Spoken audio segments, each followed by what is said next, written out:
Здравствуйте, меня зовут Иван, я руководитель компании «Керамика Декор», и сегодня мы с вами находимся в ресторане музея Стрельна, в котором мы создали и построили изразцовый камин. Вначале я хотел бы провести небольшую историческую справку. Вообще печь в изразцах с голландскими сюжетами созданы и находятся в Большом Екатерининском дворце в Царском Селе. Правда, в годы Великой Отечественной войны они были частично разрушены в ходе боевых действий, и поэтому уже в послевоенные годы советским художникам-реставраторам пришлось их воссоздать как форму, так и роспись. Нам потребовалось сделать что-то подобное, когда к нам обратился заказчик с пожеланием в своем ресторане воссоздать такой исторический камин. В ходе выполнения работ над этим камином сначала был разработан дизайн. Наши дизайнеры в сотрудничестве с дизайнерами со стороны заказчика разработали несколько вариантов будущего камина и достаточно долгое время выбирали, какой из вариантов будет наиболее оптимальным. Только на этот этап работ ушло больше, чем полгода. После этого наши инженеры разработали техническое решение, подобрали топку, подобрали дымоход. Только после этого началось производство самих изразцов. Для этого камина мы изготавливали изразцы по двум технологиям. Как классической ручной набивки гипсовой формы, то есть методом пластичного формования глины, так и методом шликерного литья, то есть когда используется глина в жидком виде. После того, как изразцы были готовы, начался самый трудоемкий и сложный этап. Это, собственно, художественная роспись. Каждое изделие, каждый изразец вручную расписывался нашими художниками. При этом для того, чтобы расписать даже одну вот такую плитку с сюжетной росписью, художнику требовалось несколько дней работы.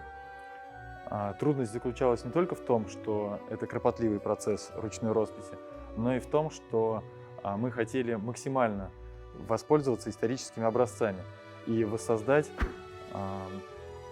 именно дух той эпохи, то есть классическая, оригинальная голландская сюжетная роспись. На этот этап росписи ушло целых полгода. Одной из самых больших сложностей в процессе выполнения работ было создать вот такую сюжетную роспись на всех карнизах. То есть целый ряд карнизов нужно сделать так было, чтобы роспись смотрелась как единое целое и стыки были максимально красивыми.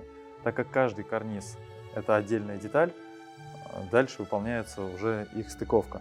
И вот это все подогнать для того, чтобы было красиво, это очень трудоемкий и длительный процесс.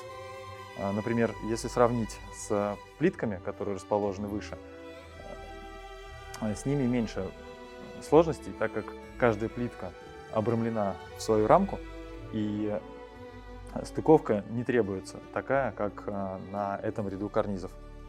Кроме того, можно обратить внимание на то, что откосы в топочной части сделаны не под 90 градусов, то есть для того, чтобы это выполнить по-настоящему хорошо, требовалась сложная подрезка и последующая роспись с правильной стыковкой. Наконец, когда работы были завершены, уже в дело вступили наши строители и монтажники. Сначала построили камин и затем сделали саму изразцовую облицовку. Еще важным моментом было предусмотреть то, что камин у нас не просто декоративный, но и функциональный. А в любом функциональном камине, по-настоящему действующем, требуются конвекционные решетки. В данном случае требовалось сделать расписные сюжетные изразцы, которые бы гармонично смотрелись и сочетались с соседними изразцами. Благодаря тому, что наша компания – это не просто керамическая мастерская, а целая организация, в штате которой находятся специалисты разного профиля, то есть у нас есть свой отдел дизайна, инженерный отдел, у нас собственное производство с художественной мастерской и свои строительно-монтажные бригады. Благодаря этому мы способны выполнять работы с нуля и в полном объеме. Мне хотелось бы привлечь внимание дизайнеров и архитекторов, которые работают с коммерческими объектами. Ведь именно гостинично-ресторанный бизнес позволяет реализовывать по-настоящему грандиозные объекты. И компания «Керамика Декор» всегда готова вам помочь для того, чтобы реализовать проект в любом интерьерном стиле.